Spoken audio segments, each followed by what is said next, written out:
Guys, what's going on? Welcome back to the channel. Saul here, and I'm reporting on the morning of day 9 here in Bangkok. This is more or less the 1 week update. It's not exactly 7 days though. Like I said, it's the morning of day 9 because I had it last week on Tuesday, which would be day 0. I want to give you guys a quick update, not too long for this video, just to let you know how the recovery process is going the second time around. So if you're interested, then you'll have a better idea of what to expect. I think probably one of the last times you guys saw me, I was wearing a headband and I had some bandages on it that were basically protecting the new grafts there on the side, which I'll give you a much better view of in just a second. So I had 2 of these bandages on each side, 1 bandage on each side, and then the headband. And as far as these are the bandages, I'll give you guys a close look.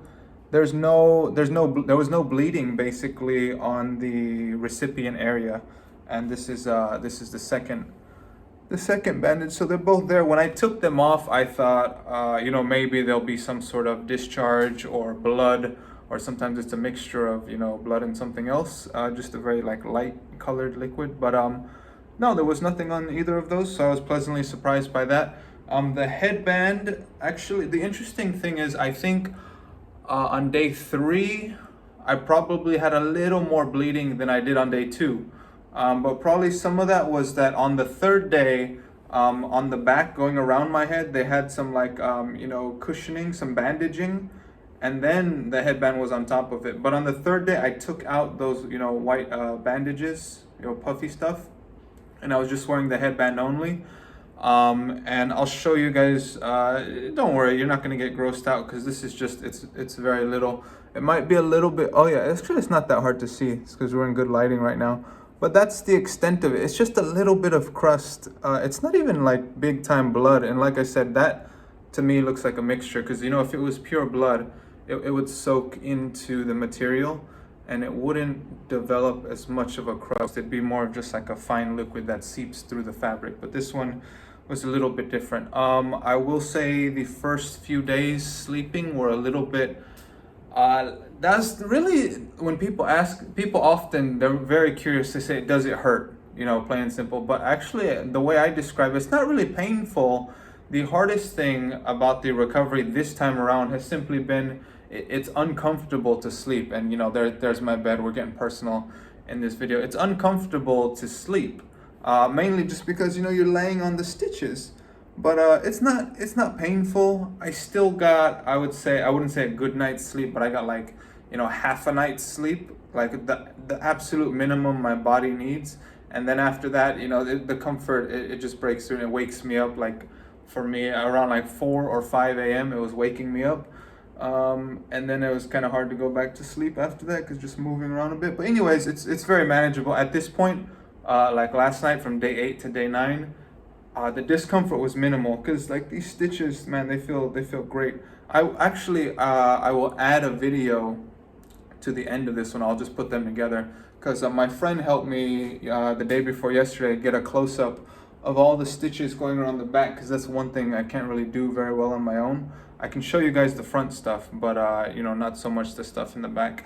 So yeah, as far as bleeding or damage, the stitches, discharge, all that kind of stuff, quite minimal. Like I said, the biggest problem is just discomfort sleeping.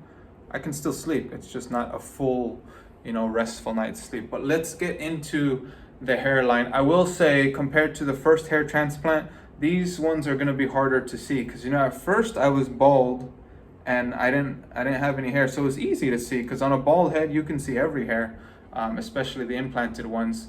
Which brings me to another point. So when you're waiting for the implanted hairs to basically regrow, it's like a long waiting game of like a year. It starts after a few months. You'll have a good amount, the 6 to 8 month mark, but you don't get the full effect until about a year. During that waiting period, the first time it was harder because of this. I was basically bald, and during the waiting period, I was still bald. I had no hair. But this time, since I'm already starting off with a bunch of hair, in my opinion, at least a good amount of hair, even when I'm waiting for those gaps to fill in, I'm still gonna have all this pre-existing hair. So it's not like the first time around where I was while I was still bald while I was waiting. this one is gonna be, no problem. But let me zoom in here. Let me get up and close to the camera. I got all the lights in my place on, so this is about as close as I can get. Man, I really should have dabbed. I really should have dabbed my forehead. I have oily skin. Some people have dry skin and whatnot, but I can see a little bit of shine going on. Anyways, enough about that. Let me get in here. You see, so you can definitely see there. So the hairs that are the newly implanted ones, they just look different. Like these ones are just like smoother, and they have a slightly different, I guess, color at this point. They're a different shade of black, but yeah, that line there.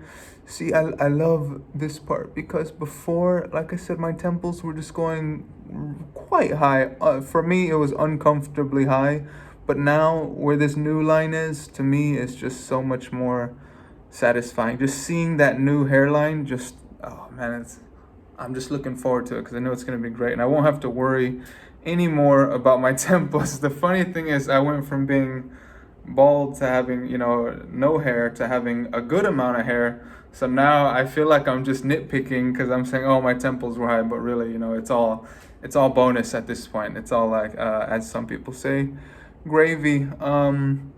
Let me zoom in here so you can see the hairline is dipped like half a centimeter maybe, just like a few hairs down from what it used to be. See there, I'm trying to give you guys a better view of what my existing hairline was. You can see me moving it here.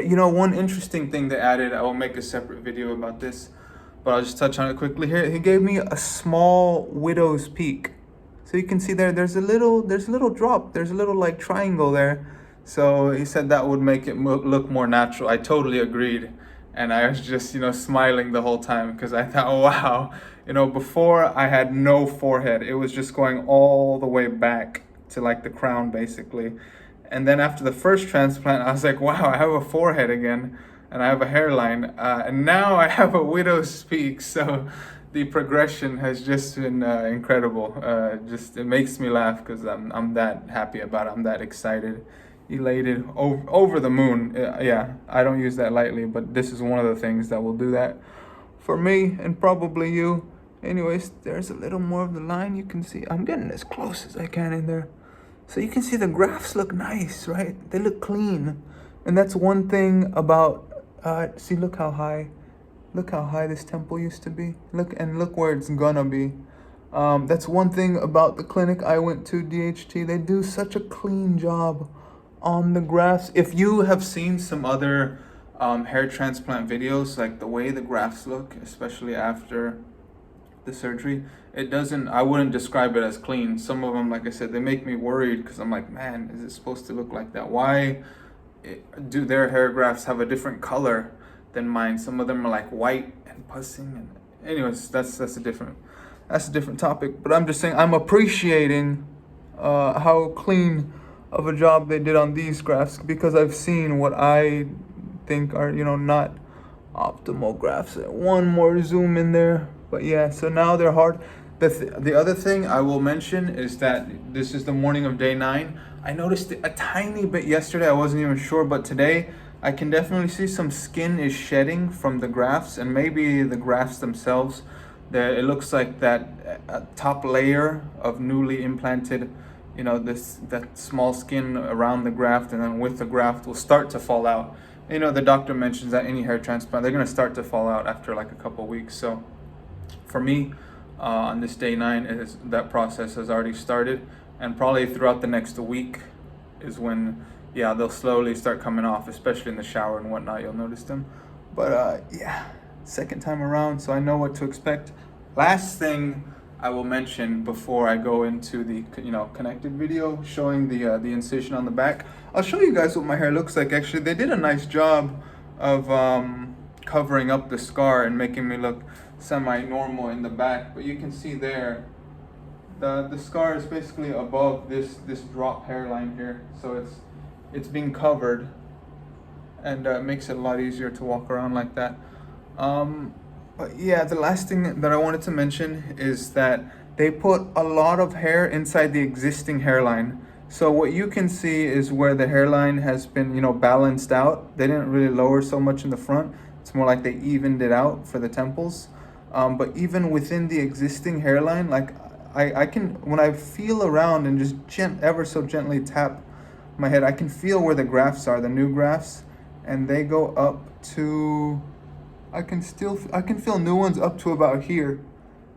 Yeah, I can feel them even on the side coming down. So they, in the front whole half of my hairline, they put in new grafts to add to the density. So not only is that hairline balanced out, like everything's gonna be thicker all around in the front. So yeah, I'm getting like extra good surprises and benefits on the way. Not only the lowered hairline, a thickened hairline, a stronger, density. Everything. It's gonna look pretty fantastic.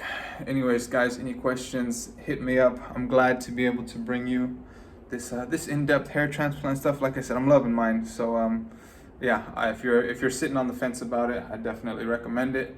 Anyways, like I said, hit me up. Any questions, guys? Let's talk soon. I will make another one maybe in a week or two, or maybe once the hairs fall off, when I feel like is a good interval to make another post-op follow-up video. But all right, guys, let's talk soon. Take care. See ya.